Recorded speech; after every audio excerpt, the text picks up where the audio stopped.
El Señor les bendiga a todos, hermanos. Damos gracias al Señor por este nuevo día que nos regala, porque esto es fruto de su misericordia. Ninguno de nosotros merece ni un minuto, cuanto más un día, cuanto más años que nos ha dado, ¿verdad? Porque Dios es bueno. Imagínense cuánto he vivido yo. Así que es un regalo la vida de parte de Dios. Y por eso damos mucha gracia por su misericordia. Quisiera en este momento que oremos brevemente y luego vamos a leer un texto de la palabra de Dios. Gracias, Señor, te damos en esta hora. Gracias por tu misericordia. Gracias porque en ella hemos sido alcanzados. En esta hora, Señor, te bendecimos y te damos la gracia. Y queremos que en este momento tu palabra hable a nuestros corazones. Así que en tus manos estamos. En el nombre de Jesús. Amén. Quisiera invitarles el Salmo 37, versículo 8. Dice de la siguiente manera: deja la ira y desecha el enojo. No te existe en manera alguna a hacer lo malo. Hace algún tiempo, andando por las calles congestionadas de nuestra ciudad, me encontré en uno de esos tapones que uno no sabe qué hacer. Y recuerdo que alcanzaba a ver el semáforo que cambiaba y todo seguía igual. Los que iban delante de mí no avanzaban. Cuando al fin puedo moverme un poco hacia adelante, encuentro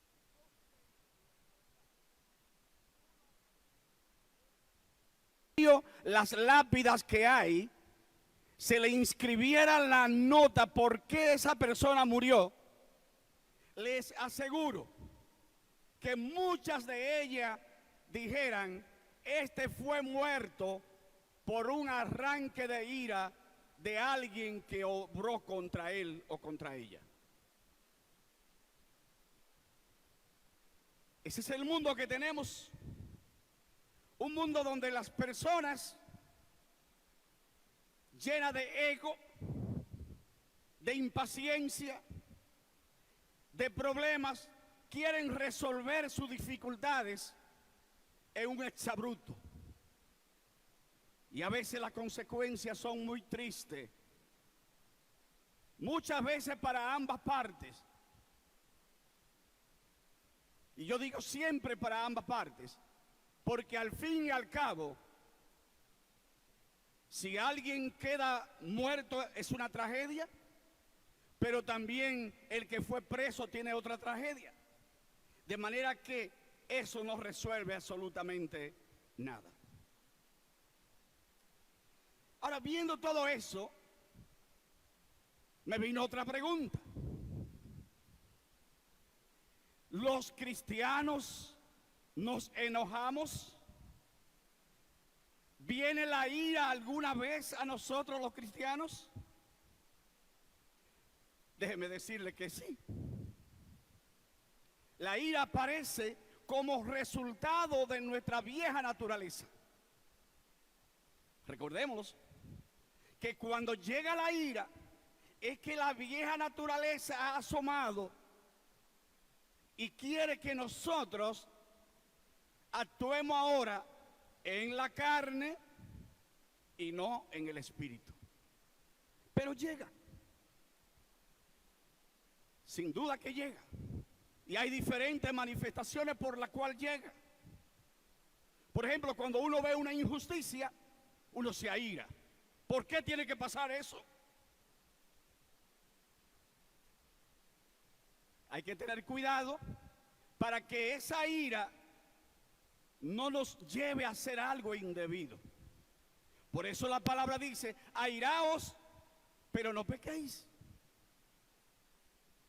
Ahora, nosotros nos damos cuenta que la ira también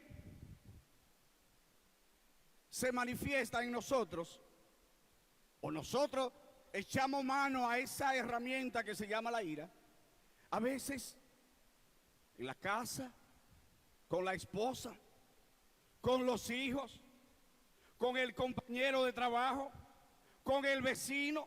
Es decir, es fácil sacar a relucir esta arma para usarla en cualquier momento. Sin embargo, aunque es verdad que el creyente puede airarse, el creyente no puede ser un instrumento de ira continua, porque entonces está demostrando que él no está siendo controlado por el Espíritu de Dios, sino que está siendo controlado por su yo, que es lo mismo que decir su carne. Así que el creyente no puede vivir, como dicen por ahí, no le hable porque tiene su día. ¿Te has visto ese tipo de gente? No le hablen porque hoy tiene su día. Bueno, dice el Salmo, creo que 118, este es el día que nos dio el Señor. ¿Y qué dice? Gocémonos y alegrémonos en Él. No es para que nos airamos. Es decir, nadie debe tener un día para airarse. Pero peor aún, hay quienes usted no sabe en el momento que van a explotar. Y eso es triste cuando se trata de un creyente. Porque ese no es el estilo de vida al cual Dios nos ha llamado. El creyente ha sido llamado para vivir una vida en relación con su Dios. Y tiene que usar todas las herramientas que Dios ha dispuesto, que son muchas, para que vivamos de acuerdo a la voluntad del Altísimo. Y uno se pregunta, ¿por qué nos enojamos?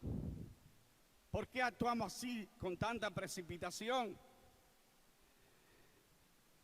El enojo es un problema de donde nace la ira, sin duda. Y yo digo, es aquella actitud explosiva, interna, que nos empuja a nosotros a usar la vieja naturaleza.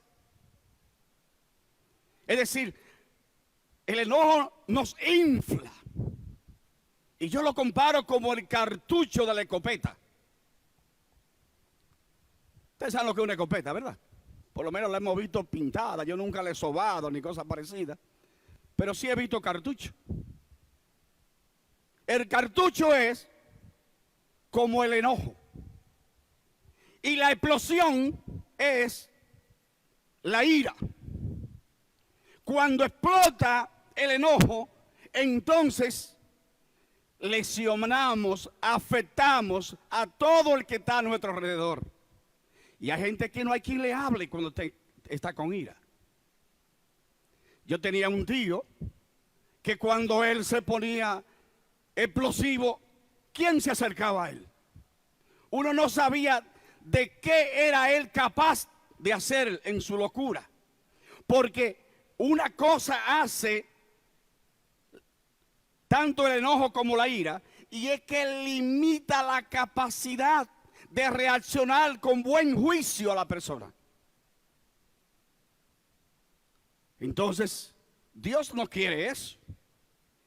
Entre las cosas que están recomendadas para los creyentes está lo que se llama dominio propio. Y entonces el dominio propio debe ser algo que lo utilicemos a cada momento.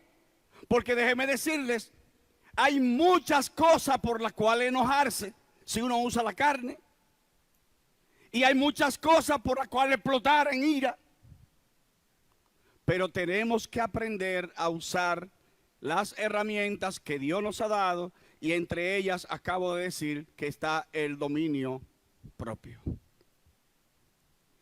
Ahora, la ira, el enojo, deja una estela de consecuencia.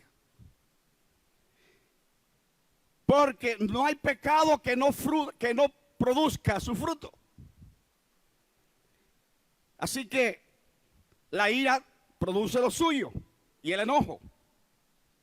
¿Qué hacemos? Hay una lista aquí de cosas que estas cosas producen en la vida de un creyente. En primer lugar, contrista el Espíritu Santo de Dios. Le damos lugar a Satanás.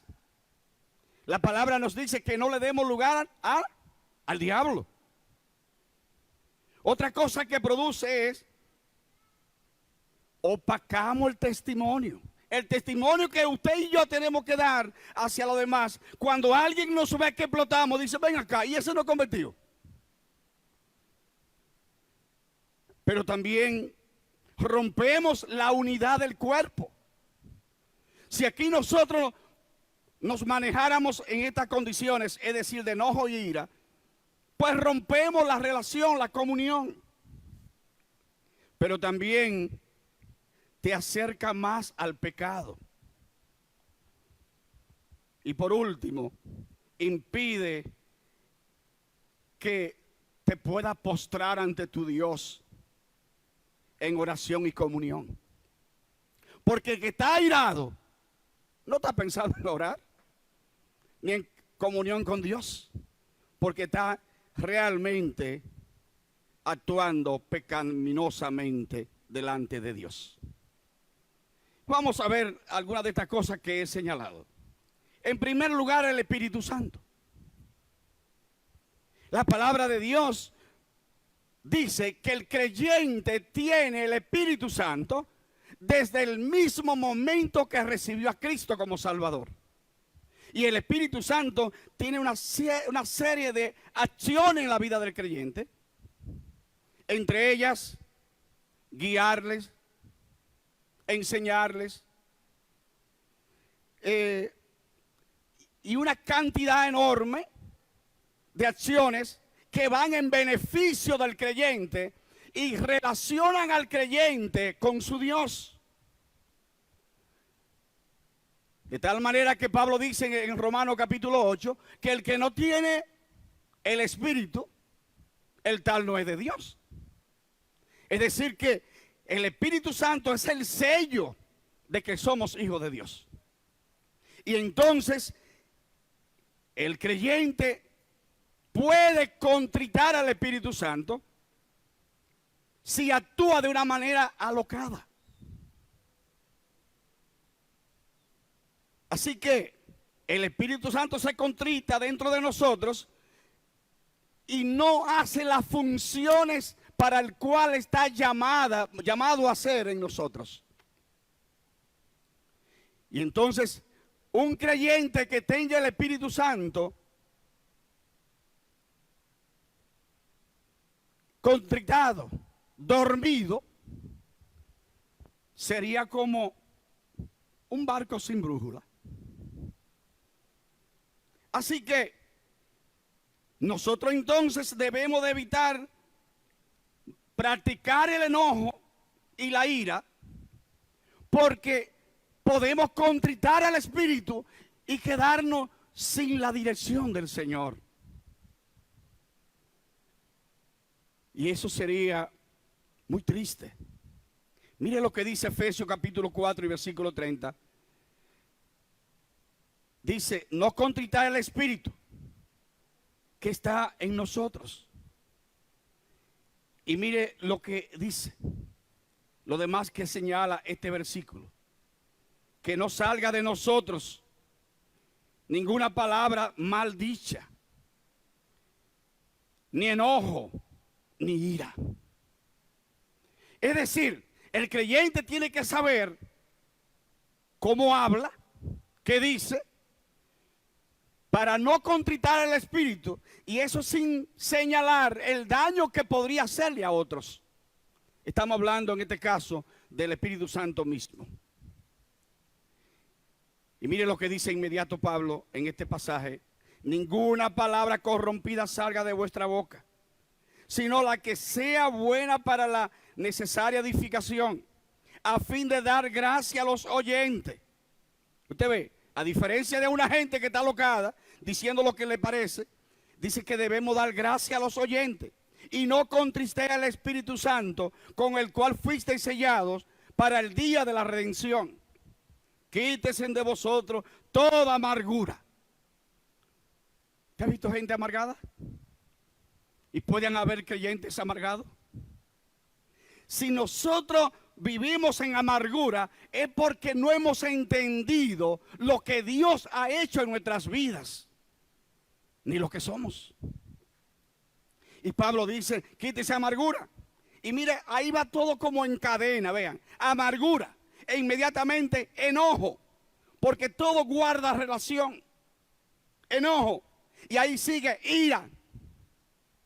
Es una cadena de cosas que guardan relación. Y otra, gritería. ¿Qué es la gritería? Hablarle a otro desmesuradamente. Entonces, maledicencia.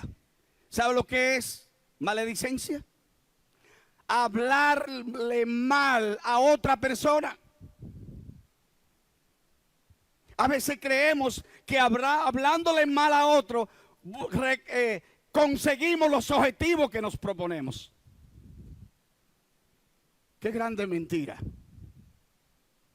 No hay una forma mejor de alcanzar un objetivo que usted hablar de buena manera al otro. Usted se sienta ahí con un hijo y le dice: siéntate ahí, mi hijo. Nadie te ama como yo te amo. Yo quiero darte un consejo, porque tú me importas. Y yo le aseguro que ese hijo va a comenzar a abrir el corazón. Pero si usted comienza a hablar devocadamente, ¿quién lo va a escuchar? Igualmente a la esposa o al esposo. A veces creemos los maridos que por la forma en que hablamos, dejamos entrever que el hombre aquí soy yo. Y que por esa voz tronante, pero que además lesiona, pues nos ganamos el espacio que estamos buscando. Eso no es verdad.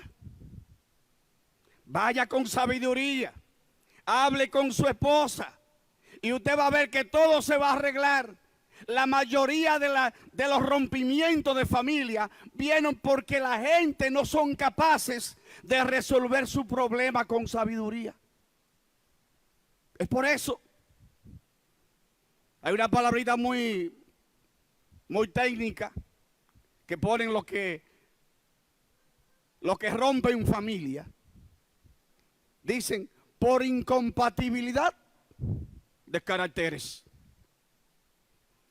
Deberían poner: por incapacidad de hablar sabiamente. Porque esa es la verdad. Entonces,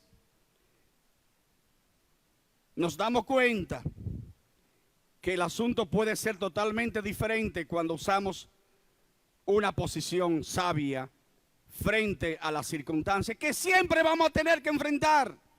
Porque estamos en un mundo malo, en un mundo de pecado. El pecado mora en mí y en cada uno de ustedes, pero además mora en el mundo que nos movemos, de tal manera que nadie va a impedir jamás tener que usar la sabiduría para no usar el enojo ni la ira.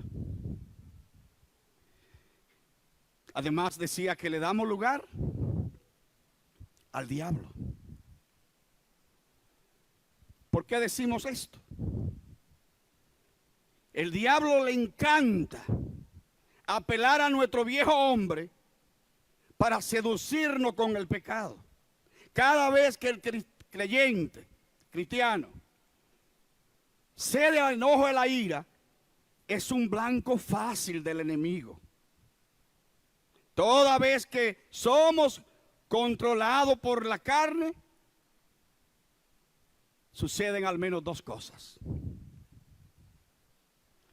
Y ya lo dijimos, algunas de ellas. El espíritu se contrita y Satanás está a punto de derribarnos. Porque la ira, como dije hace un momento, hace que perdamos la capacidad de reflexionar. Y entonces actuamos de manera inapropiada. Por eso la palabra dice, Efesios capítulo 4, versículo 26, pero no pequéis, no se ponga el sol sobre vuestro enojo. Pero dice además Pablo, terminando ese pasaje 27, ni deis lugar al diablo. El diablo no hay que abrirle una gran puerta para que le entre. Con una pequeña brecha que le dejemos disponible, él está listo para hacer su trabajo. Y entonces, por eso es necesario que nosotros estemos sabidos de eso. Para que no le demos facilidad a él de penetrar en nuestras relaciones con los demás y en nuestras propias vidas. Porque todos nosotros fuimos comprados. ¿Verdad que lo que se vende o lo que se compró ya no pertenece al otro dueño? Nosotros fuimos comprados. Dice en el libro de 1 Corintios 6, 19 que Dios nos compró por la sangre de Cristo. Es decir, no somos nuestros, de manera que no podemos actuar como nosotros pensamos. Por eso Pablo decía en Gálatas 3:20, él decía, con Cristo estoy juntamente crucificado y ya no vivo yo. ¿Quién vive en mí? Cristo. Así que no lo podemos dejar arrastrar del enojo y la ira porque le pertenecemos a Dios. Yo recuerdo un día que yo estaba haciendo una construcción hace unos años y uno de los trabajadores llegó haciendo su historia y él dice que es cristiano. Y me dice, tuve una discusión con un tipo ahí y agarré un bate y le dije, mira, atrévete. Pero por favor, así no es que los hombres de Dios resuelven los problemas. ¿Sabe cómo resuelven los problemas los hombres de Dios? De rodillas ante Dios, yendo a su presencia, contándole a Él lo que le corresponde decirle a Dios en ese momento. Es así, de esa manera. Pero ¿cómo podemos vivir continuamente enojados o airados? Si así lo hacemos, no estamos dando muestra de que Dios ha cambiado nuestras vidas. Y la palabra de Dios dice, de modo que si alguno está en Cristo, nueva criatura es, las cosas viejas pasaron, he aquí todas son hechas nuevas. Esa es la verdad bíblica. Entonces, no podemos nosotros vivir ese estilo de vida. Así que, otra cosa que hacemos, como dije hace un momento, es que opacamos el testimonio de Cristo en nuestras vidas. Hermanos, a veces hay gente que se le hace difícil predicar el evangelio a otros. Todos debemos ser vocero de la gracia redentora de Cristo. Pero déjeme decirle, el mensaje más poderoso que podemos darle a otros es que los demás puedan ver a Cristo en nuestras vidas. Tenemos que predicar verbalmente, pero junto a eso debe verse la obra de Cristo en mi vida de tal manera que otros ansíen vivir como yo vivo. Dígame usted, cuando alguien opaca su testimonio, no tiene nada que ofrecer. ¿Ustedes se acuerdan lo que dijo Jesús sobre los creyentes? Ustedes son la luz del mundo. ¿Y qué hace una luz? Alumbra a todos, como están es ahí, alumbrándonos a nosotros. Y él dice, nadie pone una luz debajo de un cajón, un almud. Ustedes son la sal de la tierra. Y si la sal se desvaneciere, ¿para qué sirve? Para nada. Porque la función de la sal es preservar, sazonar. Y si perdió la capacidad de eso, ya no sirve. Entonces, si nosotros dejamos que el testimonio se opaque en nuestras vidas, ¿qué tenemos que ofrecerle a otros? Nada. Hay un pasaje en 1 de Timoteo capítulo 3, del 1 al 9, que está regularmente aplicado a los líderes de las iglesias. Pero las cosas que ahí están es para todos los cristianos. Y oiga lo que dice Pablo en algunas de ellas. Pablo dice, citando esta lista que está dirigida a los líderes, dice, no pendenciero, es decir, no dado a pelear con enojo, eso es lo que significa pendenciero, sino amable, apacible. También es necesario que tenga buen testimonio de lo de afuera, para que no caiga en descrédito. Es decir, que si yo me airo allá afuera, y van a decirle a la gente, ven acá y este di que no es convertido. Y si va y lo hace un pastor. Mira y eso, y dicen que el pastor, y ya por eso es que yo no voy a esa iglesia. Por eso es que no voy. Entonces, hermanos, nosotros debemos tener cuenta con nuestras actitudes, cómo hablamos, cómo actuamos, cómo vivimos, para que el nombre de Cristo no sea empañado en nuestras vidas. Eso es algo que cada uno de nosotros debe procurar. Así que cuando nos airamos o enojamos, podemos empañar ese estilo de vida. Pero ¿qué otra cosa puede pasar? Hablaba de que también se puede romper la unidad. La iglesia es un cuerpo. Y la simbología que se usa es el mismo cuerpo que tenemos. Es decir, así como el cuerpo son muchos miembros y todos los miembros representan el cuerpo, así la iglesia. Pero ¿qué pasa? Cuando nosotros nos airamos, cuando nosotros nos enojamos, estamos a punto de comenzar a romper la unidad del cuerpo. Porque el enojo lo que produce es rotura. No hay ningún beneficio en airarse. Lo que produce daño siempre. Así que se rompe fácilmente. Colaboro con romper el cuerpo, que es el cuerpo de Cristo, la iglesia. No cualquier cuerpo. La Biblia dice que cuanto dependa de nosotros, ¿qué debemos nosotros hacer? Estar en paz con todos los hombres.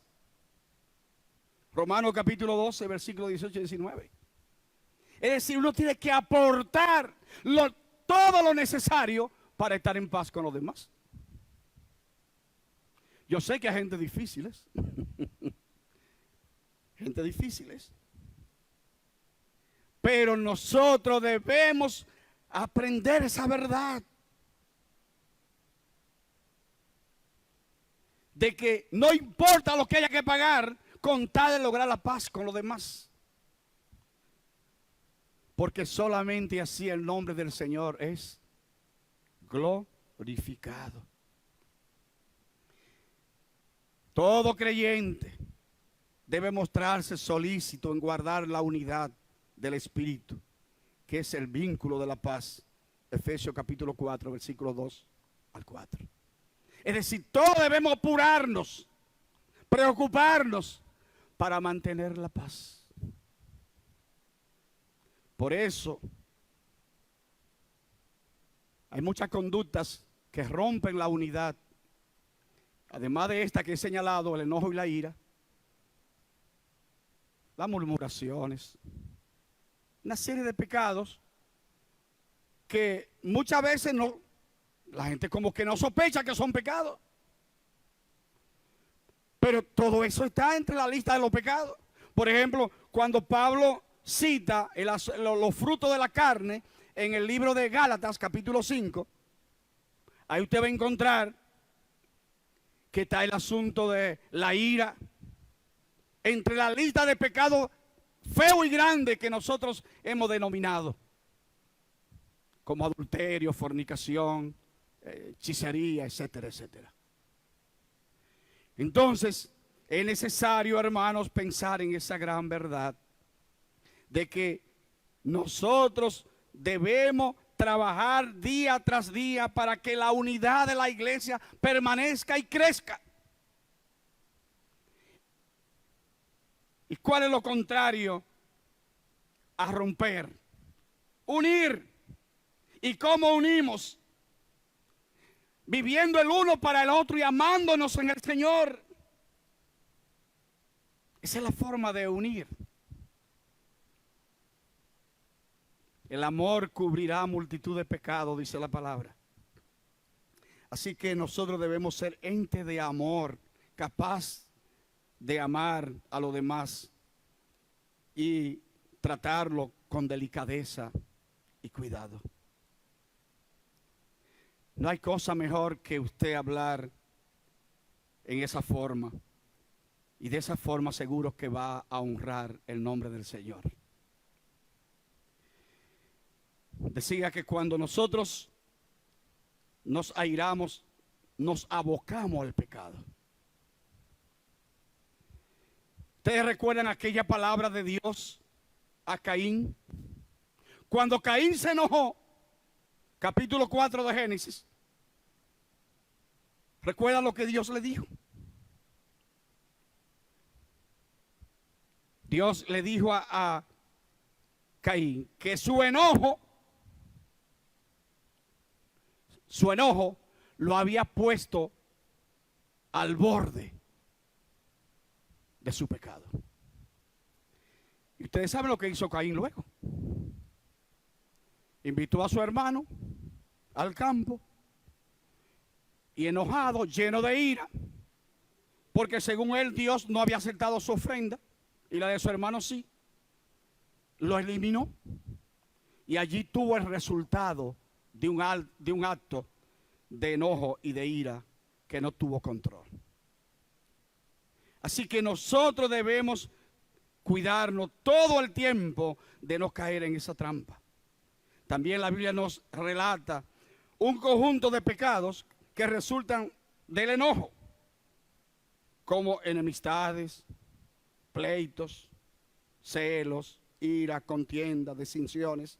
Todo eso nace del asunto de la ira y del pecado cuando llevamos esto a una situación descontrolada.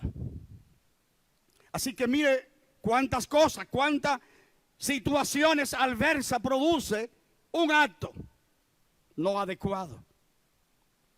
Y entonces, gracias querida. Mira, hay un pañuelo ahí, pero gracias. Pero ciertamente, hermanos, nosotros estamos llamados andar conforme a la palabra de Dios y nunca a nuestra forma. Te ha ido gente que dice, no, porque es que yo soy así. Yo vengo de tal familia. Eso no cabe.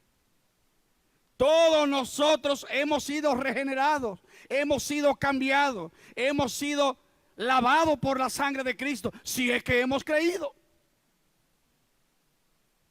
Entonces, no existe lo de familia, no existe lo de herencia. Ciertamente se puede aprender a ser agresivo y a ser iracundo en una casa, es verdad.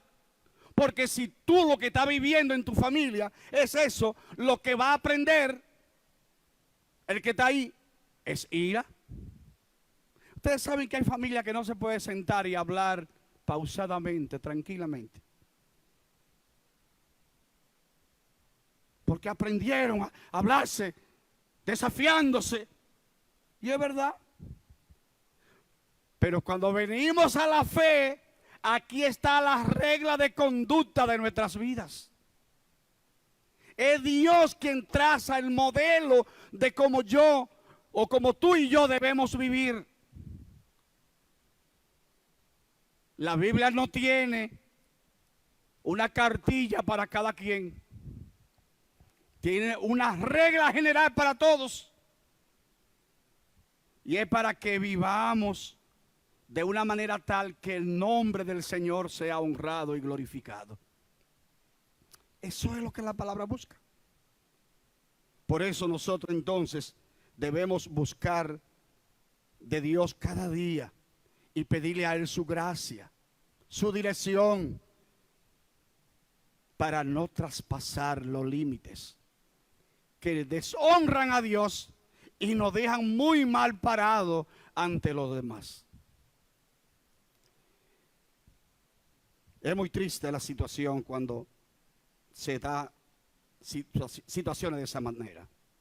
También impide que nosotros vayamos a la oración y a la comunión con Dios con confianza. ¿Por qué? Porque una gente que vive iracunda no va a llegar a Dios con sinceridad.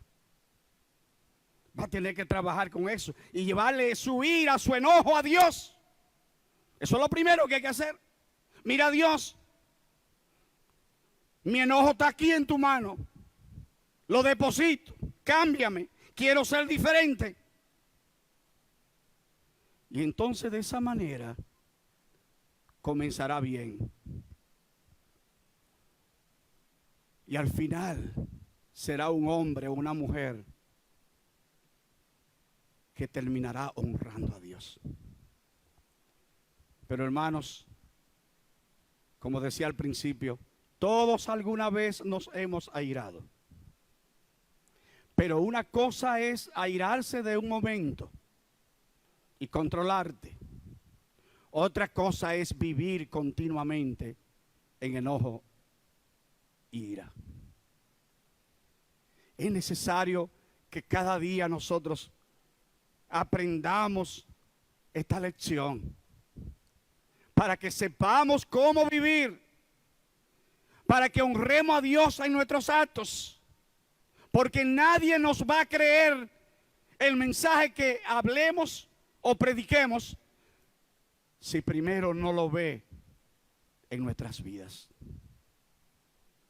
En la casa aprendamos a hablarnos. En el trabajo aprendamos a hablarnos. En el vecindario aprendamos a hablarnos. En cualquier lugar que estemos, aprendamos a hablar con sabiduría. Y usted va a ver que la gente va a decir, fulano o fulana, si es un hombre o una mujer de Dios. Porque su forma de hablar lo denota. Qué bueno es cuando podemos manifestar la gracia de Dios en nuestras conversaciones. Por eso nosotros no podemos caer a la misma trampa del mundo. El mundo habla de todas las sandeces que le parece. El Hijo de Dios tiene que saber. Una de las porciones que leímos dice que hablemos aquellas palabras que sean para edificación. Y tratemos nunca de dañar a nadie con nuestras palabras. Y así entonces el nombre del Señor será honrado. Que Dios nos ayude, hermanos, a pensar en estas verdades. Que el Señor nos dé la gracia de tener un nuevo estilo, si alguien no lo tiene naturalmente, de dirigirnos a los demás. Que sepamos buscar las palabras con sabiduría, con gracia, y entonces actuemos para gloria de Dios. Porque de lo contrario, lo que haríamos es daño. Y no estamos para dañar, sino para sanar, para ser instrumento del bien. Que Dios nos ayude a cada uno de nosotros. Dios le bendiga a todos.